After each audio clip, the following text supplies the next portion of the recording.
बुद्धीनं तुम्ही वडील उद्या तुम्ही टार्गेट आहे. रोज कशाला टार्गेट वैचारिक लढाई आहे. एक मिनिट. राज्य मागासवर्ग आयोगाने आज आपला अहवाल सादर केलेला आहे. सरकारने कॅबिनेटमध्ये या अहवालाला मंजुरी दिलेली आहे, ज्यामध्ये मराठा समाजाला सामाजिक आर्थिक दृष्ट्या दुर्बल म्हणून 10% आरक्षणाची सरकारी नोकरी आणि मी म्हणलं लाईव्ह त्याच्यासाठी ठेवला नाहीस तू. रोज राज्य मागासवर्ग आयोगाने आज त्यांचा अहवाल सरकारकडे सुपूर्द केलेला आहे, ज्यामध्ये कॅबिनेटने या अहवालाला मंजुरी दिलेली आहे. मराठा समाजाला विशेष बाब म्हणून सामाजिक आणि आर्थिक दृष्ट्या 10% सरकारी नोकरी आणि शिक्षणामध्ये आरक्षण देण्यात आलेले आहे. या संदर्भात बोलण्यासाठी माझ्यासोबत ऍडव्होकेट गुणवंत सदावर्ते सर आहेत. सर, आज जो काही अहवाल आलेला आहे त्यावर आपली पहिली प्रतिक्रिया काय?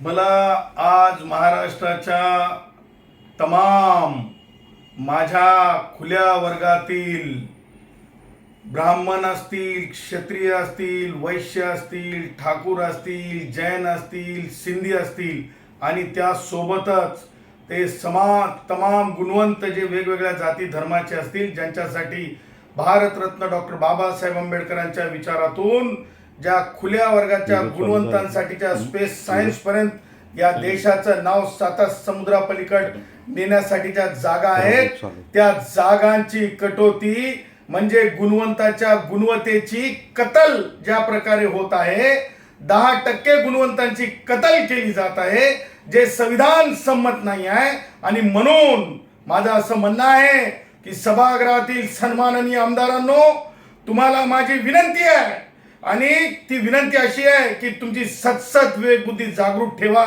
संविधानिक तत्व जागृत ठेवा आणि या आणलेल्या बिलला विरोध करा. हे जे बिल आहे, हे बिल माननीय सर्वोच्च न्यायालयाचे जे पॅरामीटर्स आहेत, संविधानिक स्पिरिट आहे, त्या स्पिरिटच्या विरुद्ध जाऊन दिलं गेलेलं ममत्वातून राजकीय उद्देशापोटी म्हणजे विरोधी राजकीय पक्ष असतील किंवा सत्तेतले पक्ष असतील, राजकीय हवसापोटी सगळ्यांनी मिळून पॉलिटिकल गेम याच्यासाठीचं हे बिल आहे. आणि ह्या बिल देत असताना मात्र तत्व सुद्धा मानली गेली नाहीत, पाळली गेली नाहीत. विशेष करून हे बिल जे आहे, ह्या बिलामधून सर्वसमावेशकपणे जर 12व्या वर्गातला समाजशास्त्राचा विद्यार्थी असेल, इतिहासाचा विद्यार्थी असेल, तो सुद्धा सांगेल की या बिलामध्ये कुठेही सामाजिक मागास असल्याचं तिळा एवढं सुद्धा याच्यामध्ये म्हणजे व्यक्तिगत आपलं ज्याला म्हणतो आपण आपल्याला त्याच्यात दिसून येत नाहीये सामाजिक मागासलेपण.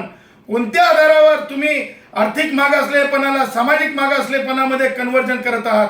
म्हणून माननीय सर्वोच्च न्यायालयाचे अनेक निवाडे आहेत ज्याच्यामध्ये अशा प्रकारची कृती म्हणजेच डॉक्टर जयश्री पाटील विरुद्ध मुख्यमंत्री महाराष्ट्र शासन त्या निकालामध्ये जी तत्व सांगितली होती, जी गाईडलाईन्स सांगितली होती, त्या गाईडलाईन्सला सुद्धा चकनाचूर या बिलच्या माध्यमातून केले गेलेले आहे. कारण मुळातच हा रेफरन्स जो आहे, मराठा भाऊ सामाजिक मागास आहेत हे दाखवण्याचा जो घाट घालण्यासाठीचा जो रेफरन्स आहे, तो रेफरन्सच मुळात चुकीचा होता.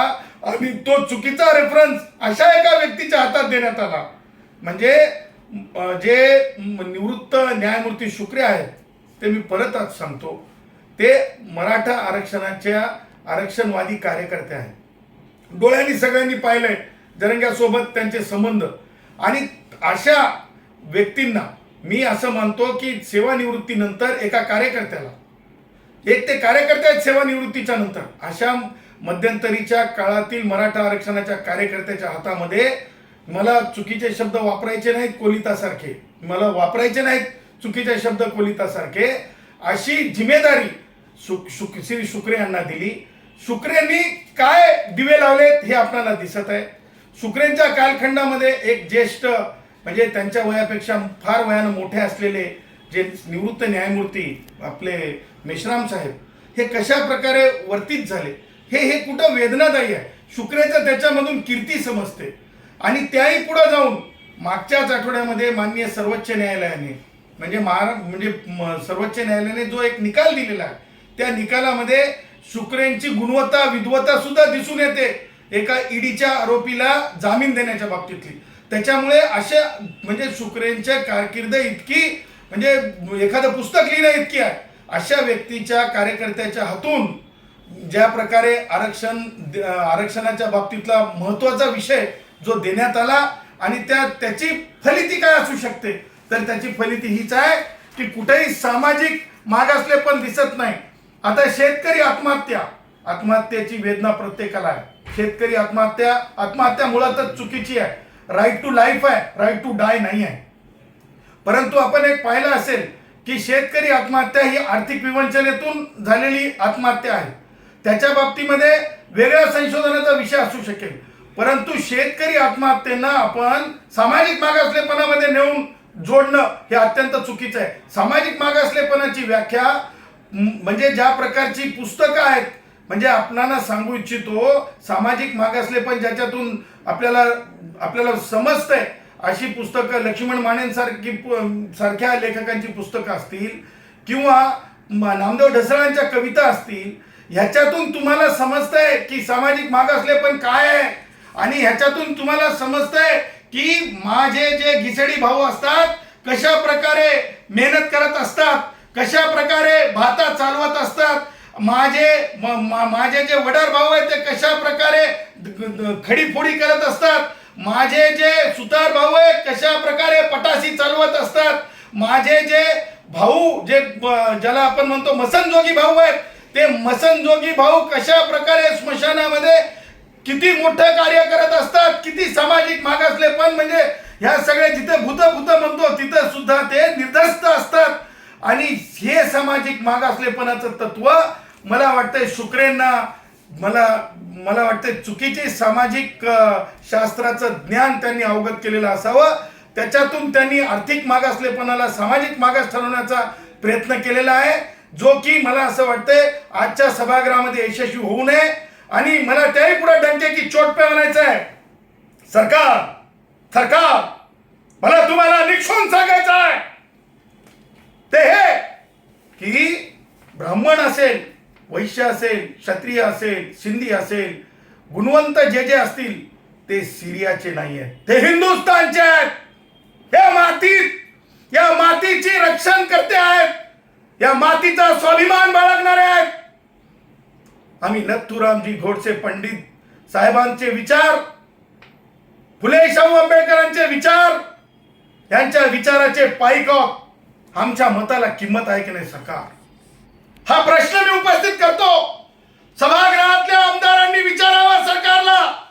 आरक्षण विरोधक का? आरक्षण विरोधक आम्ही जातीचे विरोधक नाही, तत्व आणि संविधानिक भूमिकेसोबत आहोत. आमदारांनी विचारावं की आम्हाला कधी बोलावलं का की खऱ्या गुणवंतांच्या ज्या ओपनच्या जागा असतात त्या जागा सुरक्षित राहण्यासाठी आमची काय भूमिका आहे. सकाळपासून संध्याकाळपर्यंत म्हणजे शुक्रेपासून सगळे दाढी हलवण्यासाठी जरंगेंची तिथं, आणि त्यातून काय साध्य होऊ शकतंय? त्यातून साध्य हेच केलं की भारतीय संविधानाच्या आर्टिकल 14चं उल्लंघन झालंय, आर्टिकल 14चं हनन झालंय, मूलभूत हक्काचं हनन झालंय. अरे काय होईल? माझ्या सारख्याला गुन्हा झेलावं लागतील. रोज तर धमक्या झेलतो, गाड्या फुटल्या, राजधानी मुंबईमध्ये गाड्या फुटल्या. काय होईल? कुणीतरी येऊन हत्या करील, परंतु खुल्या गुणवंतांची 10% कत्तल होऊ देणार नाही. सरकार निश्चून सांगतो. मंत्री महोदयांनो, तुम्ही कॅबिनेट मंत्री आहात, इनर कॉन्शियस जागा करा. एक कप चहा प्या, डोळे लावून तिरुपती बालाजीची आठवण करा, डोळे लावून गणपती बाप्पाची आठवण करा, फुले शाहू आंबेडकरांची आठवण करा, त्यांचे विचार आठवा, प्रभू श्री रामचंद्राचे विचार आठवा. तुमच्या डोक्यातून राजकारणाची आसक्ती बाजूला काढा. जोपर्यंत तुम्ही राजकारणाची आसक्ती, मतांची आसक्ती बाजूला काढणार नाही, देश प्रगती पथावर जाऊ शकत नाही. मला माहिती आहे, मला सगळे ऐकत आहेत, मला बघत आहेत, म्हणून मला तुम्हाला सांगायचं आहे, आज जे काही बिल आणलेलं आहे हे बिल गुणवंतांची 10% खुल्या वर्गातील गुणवंताची कत्तल केली जाणार वैचारिक अभ्यासात्मक या देशाच्या गुणवत्तेची कत्तल केली जाणार आहे बिल आहे आणि याच्यावर भूमिका स्पष्ट घेण्याची ताकद कोणत्याही राजकीय पक्षात मला दिसली नाही. त्या उलट खो खोचा डाव दिसला. मला वाटलं होतं स्पष्टपणे राज ठाकरे भूमिका घेतील, परंतु त्यांनी सुद्धा स्पष्ट भूमिका घेतली नाही. राज्याचं नाही केंद्राचं इथपर्यंत गेले. परंतु खुल्या गुणवंतांसाठीचा संविधानिक भूमिका, संविधानिक लढा डॉक्टर जयश्री पाटील आणि हे डॉक्टर गुणरत्न सदावर्तेंचं दायित्व आहे. आम्ही ते सोडणार नाही. आम्ही कोणत्याही परिस्थितीमध्ये 1% जागा सुद्धा खुल्या गुणवंतांची कमी होऊ देणार नाही. त्याचबरोबर मला सरकार आणि सभागृहातील आमदार महोदयांना विचारायचं आहे, तुम्ही काय केलंय? ओबीसी मध्ये कुणबीकरण मान्य उच्च न्यायालयाच्या औरंगाबाद छत्रपती संभाजीनगर खंडपीठाच्या थोरात विरुद्ध महाराष्ट्र शासन हे दिसत नव्हतं का? शुक्रेंना काय काय दिसलं नाही, काय काय लक्षात आलं नाही? कुणबी मराठा कुणबी करता येत नाही हे दिसलं नाही का शुक्रेंना? शुक्रेंच्या रिपोर्ट मध्ये डॉक्टर जयश्री पाटीलच्या प्रकरणात स्पष्टपणे कुणबी मराठा कुणबी मागास नाहीत या संदर्भातला जो हे आहे म्हणजे आयोग आहे खत्री आयोग, तो खत्री आयोग त्यांना दिसला नाही, लक्षात आला नाही. जे जयश्री पाटीलच्या प्रकरणामध्ये रिजेक्टेड म्हणून लिहिलेलं आहे त्यापुढं मला असं वाटतंय शुक्रेंना कायम माननीय सर्वोच्च न्यायालयाचे जे निकाल आहेत ते फार कमी वाचतात असंच मला वाटतंय. कारण परवा मागच्या आठवड्यात पदोन्नती आरक्षणाची केस होती. मला वाटतंय शुक्रेंच्या आयुष्यातले शेवटचे काही दिवस होते तेव्हा माननीय न्यायमूर्ती नागेश्वर राव यांनी जे निकाल दिला होता त्या निकालाच्या विरुद्ध जाऊन शुक्रेंनी निकाल दिला. तसदी सुद्धा घेतली नाही. कागदपत्र पाहण्याची अनेक बाबी आहेत. स्वतंत्र पुस्तक होईल. सांगायचं तात्पर्य आमचं नैतिक धैर्य आहे. सांगायचं तात्पर्य या देशाच्या मातीसोबत प्रामाणिकपणे जगण्याची आमची ऊर्जा उर्मी जी आहे फुले शाहू आंबेडकरांच्या विचारातून, प्रभू श्री रामचंद्राच्या विचारातून आम्हाला मिळालेली आहे. म्हणून हे धारिष्ट घेऊन आम्ही बोलतो. आणि म्हणून मला सांगायचं आहे की या महाराष्ट्र राज्याच्या इतिहासात आजचा जो दिवस आहे हा काळा कुट्ट दिवस आहे. या आजच्या दिवशी खऱ्या गुणवंतांची 10% कत्तल केली जात आहे हे पाहत नाही. परंतु महाराष्ट्र विसरणार नाही. खुल्या गुणवंतांची डेमोक्रेटिक मार्गाने लढाई असेल किंवा भूमिका असेल किंवा न्यायालयीन भूमिका असेल ती आम्ही लढू. सर, मनोज जरांगेंनी हे जे 10% आरक्षण दिलेलं आहे त्यावर ऑब्जेक्शन घेतलेलं आहे. इंदिरा साहनी प्रकरणातून हे आरक्षण आहे ते सुप्रीम कोर्टात टिकणार नाही आहे आणि सरकारने जे आहे कुणबीतून ओबीसी आरक्षण देण्याची मागणी मनोज जरांगे यांनी केलेली आहे. मनोज जरांगेंना मला वाटतंय की त्यांना फार काही समजतंय आणि त्यांच्या बोलण्याला काही किंमत द्यावी असं काही मला विशेष वाटत नाही. कारण त्यांची जी भूमिका आहे ती एखाद्या स्वतःला स्पिरिच्युअल लीडर बनवल्यासारखी त्यांनी बनवून घेतलेली आहे. आणि इथे संविधानिक तत्व चालतात. कुणबी मराठा कुणबी हे तत्व रिजेक्ट झालेलं आहे. त्याच्यामुळं एक गोष्ट मात्र नक्की, तुम्ही मराठा कुणबी म्हणून तुम्हाला आरक्षण पाहिजे ओबीसीतून, त्यानंतर तुम्हाला स्वतंत्र 10% आरक्षण पाहिजे, त्यानंतर तुम्हाला EWS मधून आरक्षण पाहिजे. आणि मग काही लोक म्हणतील की अरे या तिन्हीतही आरक्षण नाही, मग चला जनरलमध्ये जातो, जनरलमधून अर्ज करतो. म्हणजे 4 ठिकाणी अशा प्रकारची तरतूद ही ठेवली जाऊ शकते का? डोळसपणे विचार करणार आहोत का? अत्यंत महत्त्वाच्या बाबी येणाऱ्या काळामध्ये सगळेच जे फंडे असतात ते ओपन करायचे नसतात. ह्या चुका अपेक्षित होत्या. एकही शब्द सामाजिक मागासलेपणाचा नसताना सामाजिक मागासले ठरवण्याची जी धारिष्ट्य फक्त मराठा आंदोलनाचे कार्यकर्ते म्हणून शुक्रेच दाखवू शकतात. शुक्रेंची निवडच मुळात चुकीची अशी आम्ही तक्रार केलेली आहे. आणि अपॅरंट बायस नावाचे अनेक सिरीज ऑफ जजमेंट आहेत. त्या जजमेंट जर आपण तपासून पाहिले तर आपल्या एक लक्षात येईल की शुक्रेंनी स्वतःहून ह्या प्रकरणाला न्यायालयामध्ये काही काळ राहिलेले आहेत. लिजिटिमेट काय म्हणतो आपण त्याला, हे क्रिटिसिझम हा माझा अधिकार आहे. लिजिटिमेट क्रिटिसिझमच्या आधारेच सांगतो की शुक्रे तुम्हाला माहीत होतं की तुमच्या विरुद्ध जनरेटा आहे, त्यावेळेस तुम्हाला माहीत नाही का ॲपरंट बायस जेव्हा एखादा वर्ग आपल्या विरुद्ध बोलतो, एखादी पार्टी बोलते, त्यावेळेस आपण काय करायला पाहिजे होतं? का प्रेमात पडलात? असं काय लव झालं होतं की तुम्हाला या प्रकरणासोबतच जायचं होतं? तुम्ही म्हणू शकला असतात की मेजॉरिटी डिसिजन होईल आणि मी या प्रकरणात राहणार नाही. परंतु ज्या प्रकारे मी म्हणत नाही की बालिशपणे, परंतु ज्या प्रकारे आपण जे हे सगळं कृत्य केलं, हे म्हणजे ज्याला म्हणतो आपण जी तत्त्व आहेत, न्यायप्रणालीची तत्त्व आहेत, त्या न्यायप्रणालीच्या तत्त्वासोबत हे जात नाही. हे जड अंतकरणाने नमूद करावं असं वाटतंय. मला असं वाटतंय की शुक्रेंनी माझ्या हे एकूण लिजिटिमेट क्रिटिसिझम ऐकल्याच्या नंतर स्वतः राजीनामा द्यावा आणि शुक्रेंनी ज्या चुका केल्यात त्या पश्चातापावर विचार करावा. आणि त्याही पुढं जाऊन बाळासाहेब थोरात, मला तुम्हाला सांगायचं आहे की तुम्ही माझ्यावर टीका करण्याच्या अगोदर राजकीयच बोलतो, तुम्ही काँग्रेसची जी चडी सुटून गेलेली आहे, जो नाडा सुटून गेला ना, तो नाडा सांभाळा. ते आवश्यक आहे तुमच्यासाठी. आणि त्या नाड्याची दोर माझ्या हातात आहे, हे लक्षात ठेवा. ती दोर जर मी ओढून घेतली तर काहीच शिल्लक राहणार नाही. हे बाळासाहेब थोरातांना, म्हणजे व्यक्तिगत मला त्यांच्यावर टीका करायची नाही, त्यांनी राजकीय टीका केली म्हणून टीकेचं उत्तर डंके की चोट पे बाळासाहेब थोरातांना द्यायचं आहे, म्हणून हे उत्तर. सर, जे सर्वेक्षण झालेलं आहे त्यावर विविध राजकीय नेत्यांनी ऑब्जेक्शन घेतलेलं आहे की कुठं स्वच्छता कर्मचाऱ्यांकडून सर्वेक्षण करण्यात आलेलं आहे, तर काही मागासवर्गीय आयोगाच्या ज्या समितीवर होते त्यांनी राजीनामे दिलेले आहेत आणि एकदम 15 दिवसामध्ये 150 प्रश्नाचे सर्वेक्षण कसे करण्यात आलेले आहे राज्यभराचं, यावर ऑब्जेक्शन घेतलेलं आहे. यावर काही मुद्दा होऊ शकतो का? मुद्दा तर हा आहे की आम्ही सगळ्यात अगोदर तक्रार दिलेली आहे. माझी लिखित तक्रार आहे शुक्रेंच्या बाबतीत, सर्वेक्षणाच्या बाबतीत, बोगस सर्वेक्षणाच्या बाबतीत. ट्रॅक्टर दिसायलंय, शिक्षकाला अधिकार कुठं होते की ट्रॅक्टर, ते म्हणते की ट्रॅक्टर कोणाचा आहे? शिक्षक. तुम्हाला सांगतो, अहमदनगर मधली गोष्ट सांगायलो, शिक्षक म्हणाला हे ट्रॅक्टर आहे, ते म्हणते नाही. शिक्षक म्हणाला अरे हे तर म्हणजे RCCचं घर आहे, ते म्हणाले नाही.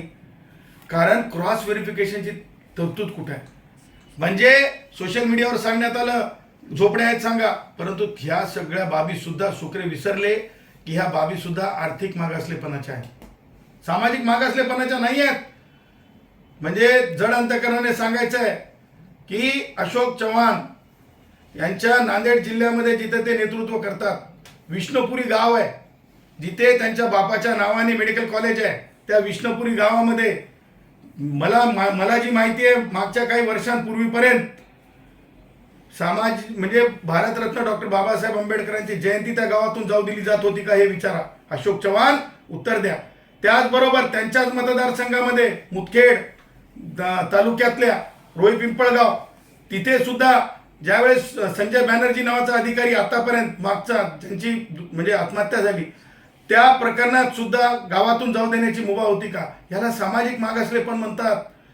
घरदारं फुकून देणे, कुणीतरी येऊन अत्याचार म्हणून रांजणं फोडणे, पाण्याचे लीद एकत्र करून गाडगे मडके बनवणे.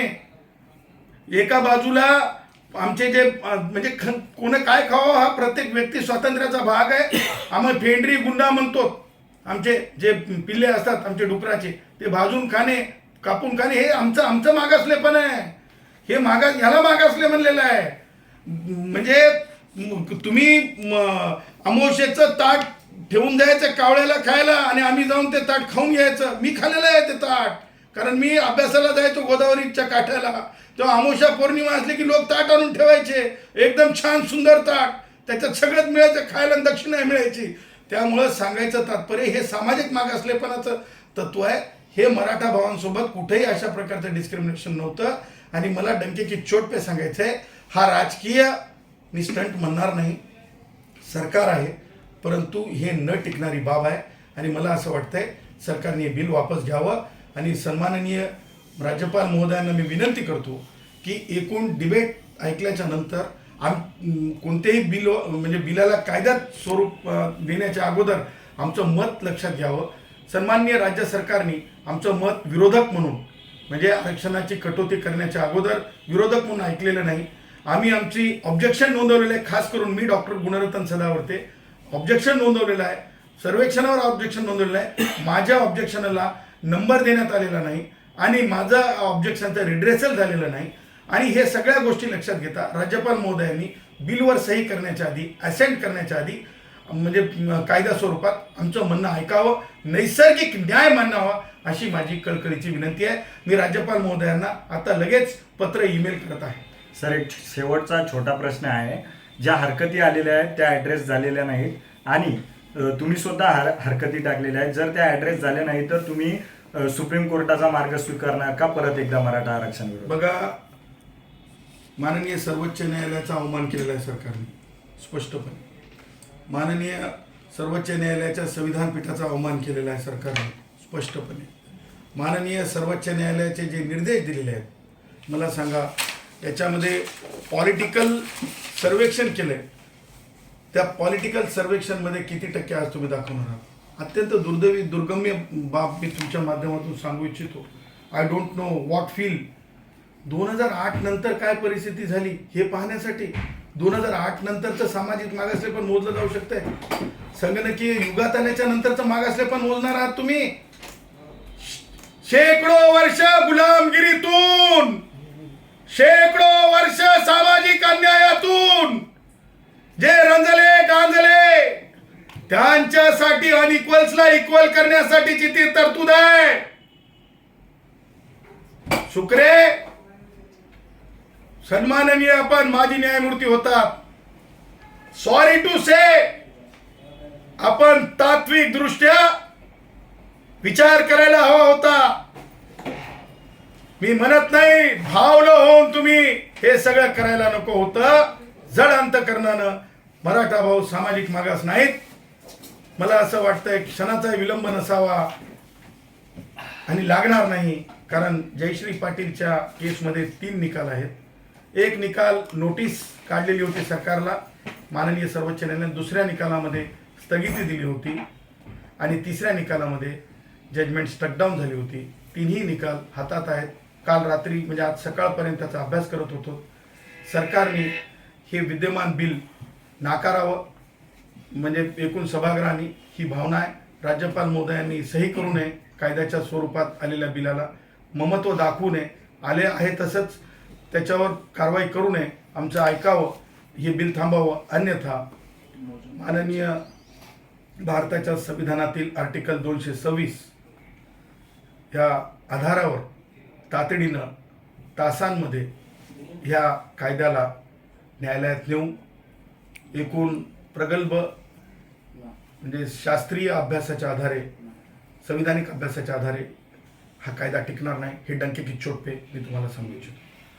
मराठा समाज आर्थिक मागास असला तरी सामाजिक मागास नाही आहे आणि याच मुद्द्यावर राज्यपालांनी ज्या काही नोंदणी आलेल्या आहेत, ज्या अहवाल आलेला आहे त्यावर सही करू नये असं गुणरत्न सदावर्ते सरांनी सांगितलेलं आहे. आणि काही तासामध्येच जर हा अहवाल मागे घेण्यात आला नाही तर सुप्रीम कोर्टात जाणार. कॅमेरामॅन गणेश सोबत अजय धंजे, TV9 मराठी, मुंबई.